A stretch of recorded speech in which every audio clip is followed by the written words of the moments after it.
Bonsoir à tous, c'est avec un immense plaisir que nous vous recevons aujourd'hui dans cette ambiance de véranda joliment éclairée par un petit soleil qui voudrait bien être au printemps. On y arrive, ne vous inquiétez pas, bientôt on vous recevra dans le jardin.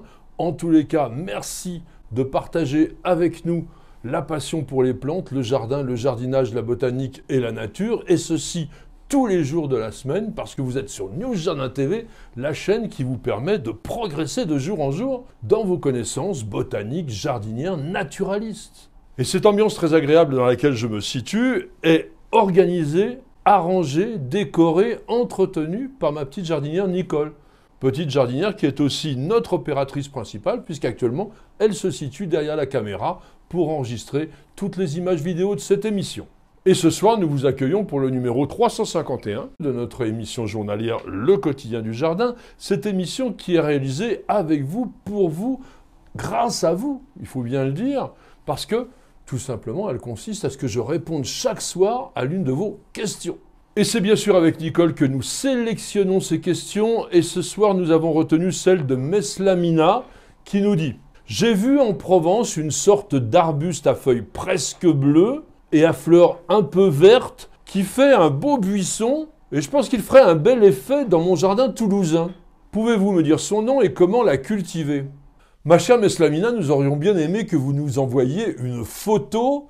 Chaque fois qu'il y a besoin d'identifier une plante, c'est indispensable. Et pour cela, vous avez le mail contact@newsjardintv.com. Mais comme vous avez fait une petite description, je pense que vous avez sans doute rencontré Euphorbia carassias, l'euphorbe des garrigues ou l'euphorbe des vallons, qui est une très très jolie plante. Et nous allons la voir aujourd'hui en détail. Le monde des euphorbes, euphorbes est un nom féminin, est très complexe et très varié. En effet, il comprend environ 2000 espèces, et ça peut être à la fois des plantes herbacées, des sous-arbrisseaux, des arbustes, des petits arbres, et même des plantes succulentes qui ressemblent à des cactus parfois. Et ces euphorbes sont disséminées dans l'ensemble des régions du monde. On va les rencontrer parfois dans nos jardins, comme des plantes sauvages, indésirables parfois même, ou jusque dans les déserts. Pour le genre Euphorbia, on va retrouver encore une fois notre incontournable naturaliste suédois Carl von Linné, qui a créé ce genre en 1753. Et selon la version officielle, il aurait voulu rendre hommage à Euphorbos, qui était le médecin grec du roi de Numidie et de Mauritanie, Juba II, et qui lui-même était le mari de la fille d'Antoine et Cléopâtre. Et notre fameux Euphorbos était un écrivain assez prolifique au niveau de l'histoire naturelle, et dans l'un de ses écrits, qui ont tous disparu, donc il s'agit simplement de la tradition orale, il aurait rapporté qu'une euphorbie ressemblant à un cactus, on pense que ça devrait être Euphorbia resinifera, était utilisé comme un puissant laxatif, d'ailleurs d'où le nom commun anglais de la plante qui s'appelle spurge, et purge veut tout simplement dire purger.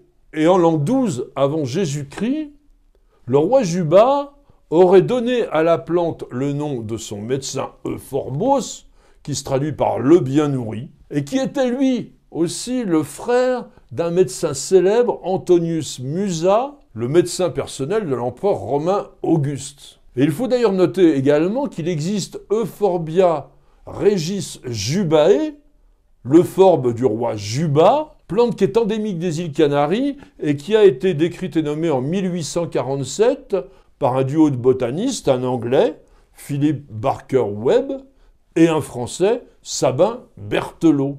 Et tout cela crée une belle histoire, mais c'est pas tout, parce que Linné aurait pu s'inspirer aussi de la mythologie. Euphorbos était un soldat qui fut tué durant la guerre de Troie par le roi de Sparte Ménélas.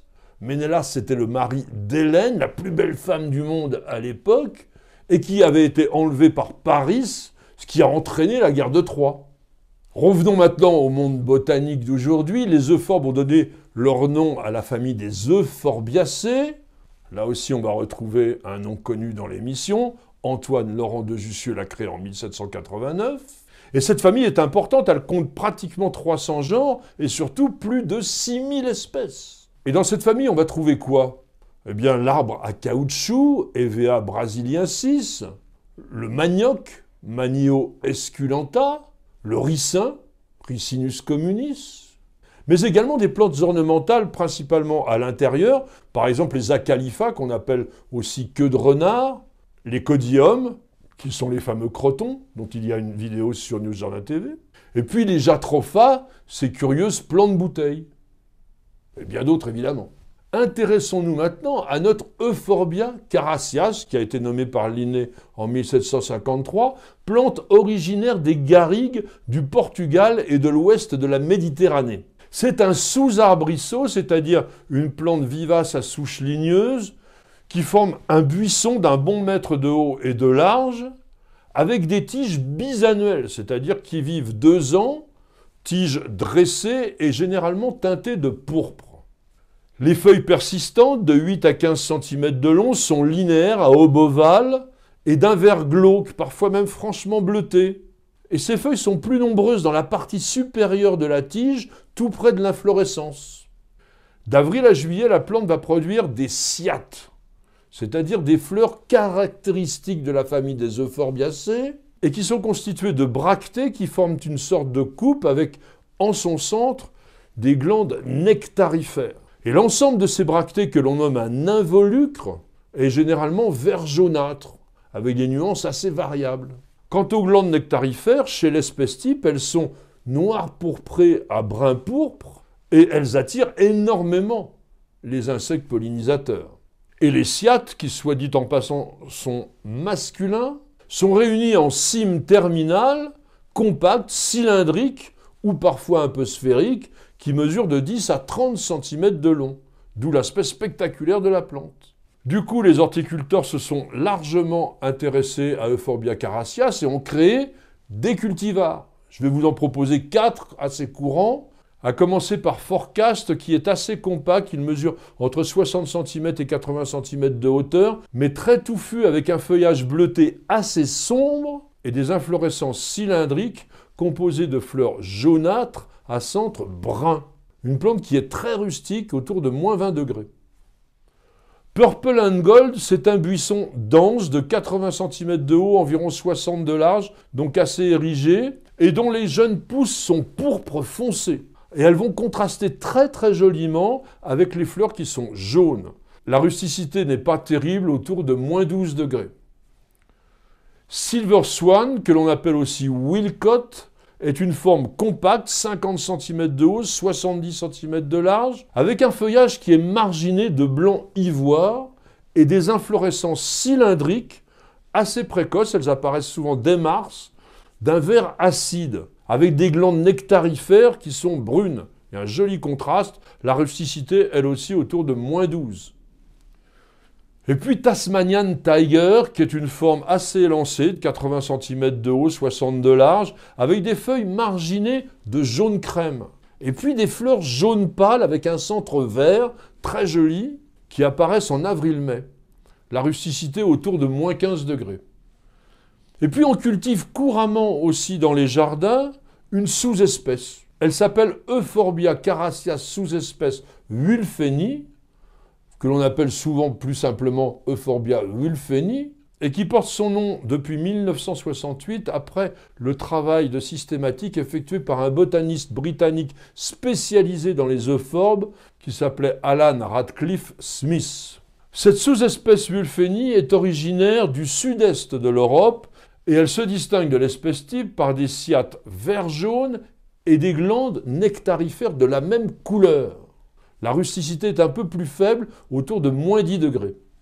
Et je vais vous présenter 2 cultivars. John Tomlinson, qui a des inflorescences presque sphériques de 30 à 40 cm de long, très imposantes, et les cyathes sont d'un vert jaune assez soutenu, spectaculaire. Et puis vous avez l'Ambrook Gold, qui a des inflorescences cylindriques composées de cyathes vert doré très vifs. Euphorbia carassias est une plante de culture extrêmement facile à condition que le sol soit particulièrement drainant, donc plutôt un sol sableux, son ennemi principal étant l'humidité. Vous allez l'installer de préférence en plein soleil, mais à mi-ombre, ça convient également. Il y a une taille à effectuer qui peut être réalisée juste après la fanaison des fleurs si vous ne conservez pas les graines, ou alors simplement au début de l'hiver, de manière à éliminer toutes ces tiges de 2 ans qui vont se dessécher sur la plante et être inesthétiques. Donc vous les coupez tout simplement au point de leur naissance. Une petite chose à savoir au niveau de la multiplication, laissez faire la plante parce qu'elle va généralement se ressemer naturellement, se propager dans le jardin, peut-être parfois même devenir un peu envahissante. Toutes les euphorbes et principalement Euphorbia carassias sécrètent une sève laiteuse blanche qu'on appelle un latex et qui est utilisée par la plante pour dissuader les herbivores. Eh bien, ce latex est caustique et il produit au contact de la peau des réactions irritantes, en grande partie provoquées par des diterpènes. Et c'est plus grave encore au niveau des muqueuses, c'est-à-dire les yeux, le nez, la bouche, parce que là, vous pouvez avoir une inflammation extrêmement douloureuse.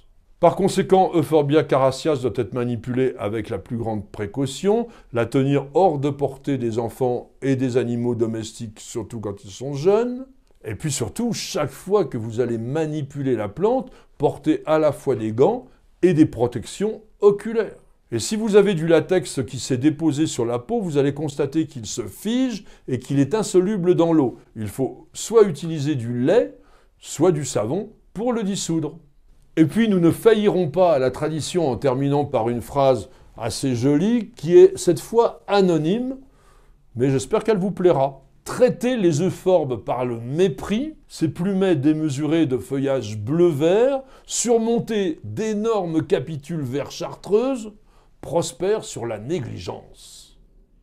Merci à tous et à chacun de nous avoir suivis. J'espère que cette évocation d'une plante extrêmement facile à cultiver, mais avec laquelle il faut prendre bien sûr quelques précautions, vous aura intéressé. Si vous avez un endroit sec du jardin, vous pouvez l'accueillir sans problème. En tous les cas, merci beaucoup d'avoir posé la question. C'est grâce à cette diversité que nous réalisons de jour en jour, et vous et nous, une magnifique encyclopédie des plantes et du jardin en vidéo. Madame, monsieur, je vous souhaite de passer une excellente soirée et je vous donne rendez-vous dès demain pour de nouvelles aventures jardinières et bien sûr pour un nouveau numéro de notre émission journalière Le Quotidien du Jardin. C'est sur News Jardin TV et nulle part ailleurs.